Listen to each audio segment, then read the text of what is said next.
Welcome back. Now, following the certifiable shit show at Facebook around revelations that data from Cambridge Analytica harvested and exploited users' data without their permission, many users declared that they were through with the platform. I'm shutting down my account. I'm out of Facebook.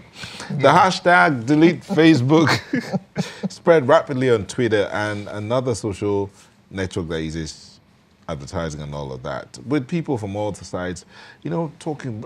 Everybody was just concerned. How is it that our data is just out there? Is it possible? What happens to all the security measures that were supposedly in place? Well, we have two tech people in the house, techies, as we like to call them in the house, to help us look at data security, social media data protection.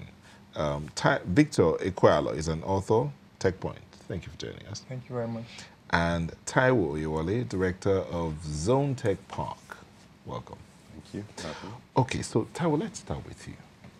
When that news came forth about users' data being out there in public space, how did you take it? I wasn't surprised. I wasn't shocked. I think it's a practice that's been going on for quite some time now. So how come we're just hearing about it now? Well, it happens in various forms, in ways you're probably not even aware right now. It's one of the tenets of the free internet. We don't ask ourselves a question: how can you be on a platform and you're using everything for free? People go on that platform, connect with old friends, they can transact business. They market their products, they have a voice, and it's all free. It's all part of communication, it's all part of marketing, it's all part of social interaction. Ain't no free lunch, right? Nah, not at all. And that's the mistake that we all tend to make around it. But first off, I think we should just look at social media from this standpoint. This is how I rationalize it in my own mind. Mm-hmm. It's social. That's the first part we need to understand. And then there's media. So it's combining. It's literally a physical or a virtual form of expression for the way we interact with ourselves in the real world. So you've got various social media platforms, from Facebook to Instagram to Twitter, all of them. And the way I look at it and say, how do we interact with one another in the physical space? So take, for example, clubs. You have recreational clubs, you've got nightclubs, you've got your gentlemen's clubs, you've got your business clubs, you've got your sports clubs, you've got all of them in there.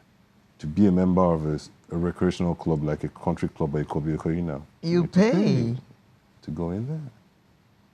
And sometimes you're on a waiting list. So it's not necessarily about the cash.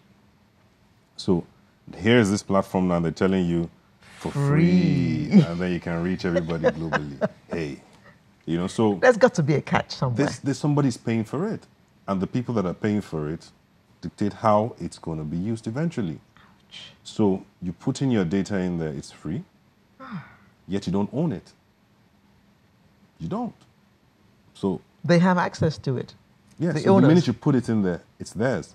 And then they also have no liability as to whatever happens to that data. Absolutely none.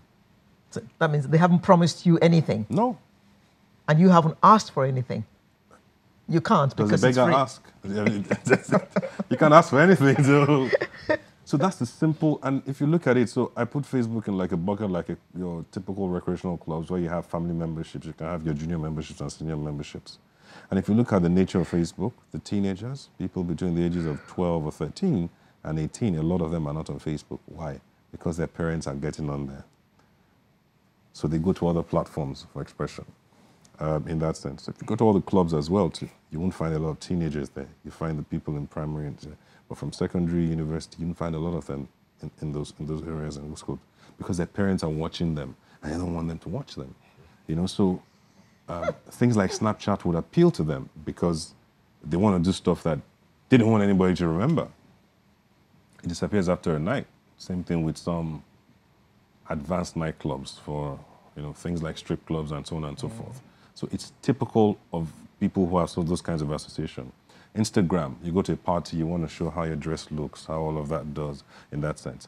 Twitter, you're angry. and you want a place, so you have your advocacy groups, your, interest groups, and so on and so forth like that. There, you just need a voice, so it gives you something loud to express yourself. If we look at the way we interact with one another, the various groups and associations we form to be able to draw value out of relationships or by interacting through interactions with people, we'll understand social media and understand why we've arrived at this point. It was always there, the indicators have always been there. It's not going to get any better, that's the truth. Have you shut down your Facebook account? No, I haven't. What are you waiting for? I don't have anything that anybody wants to... I'm not afraid of anybody taking any information or data that you have put there. At any point in time. So, yeah. Okay, Victor, have you shut down your Facebook account? I have not shut down my Facebook because I think the whole delete Facebook hashtag is like throwing out the baby with the bathwater. Because, like he said, building off what he said, Facebook, social media as a whole has always been a thing. So there's this saying in business, like if you look at a product, if you look at a business and you don't know what the product is, you are probably the product. Yes, so you are the product. You are the one being sold. So the fact that social media has always been free, like he said, it's always been a thing. Like, we place too much trust on social media. We shouldn't be a thing. It shouldn't be a thing. Like, social media is an unregulated expanse of arable land that is run by techies from San Francisco on shorts and everything. Nobody is giving you... So you click on accept terms and conditions, and you're accepting a whole lot of things. Like, you're signing away everything. So Which many people don't even bother to read. Even if you read it, you wouldn't know. Like, it's a lot of, I don't know, jargons that you wouldn't care about normally. Sometimes. You just want to get on with your life. It's very well crafted, and it's very cunning legalist, very cunning legalist. So, sorry, I sat down at a content place the other day and I was talking to them and they were complaining about plagiarism. I put my stuff out there and it's stolen. What do I do? And that was like the common theme there. And I stood up. I'm like, everybody's trying to prefer solutions. I see. So apparently, most of them did not know that once you put stuff out on social media, content, it automatically does not belong to you. You're clicking on that post button is you automatically agreeing to the fact that, oh, this automatically belongs to you. Anybody can take your picture and use it. You can't sue anybody. So, I mean, Facebook is largely social media, not just Facebook. That's why I'm like, the whole delete Facebook thing is just like throwing out the baby. Like, oh, let's throw out Facebook because they are the ones we've caught red-handed. Actually, it's also because they're the biggest. Yes, they are the biggest, you understand? So Facebook has like 2.2 billion monthly active users now. That's a lot. Like, that's a percentage of the world's population. So they're the biggest and they've been caught red-handed. But this is a thing that goes on across the board. Now, for this social media platform, this is their business model, selling your data.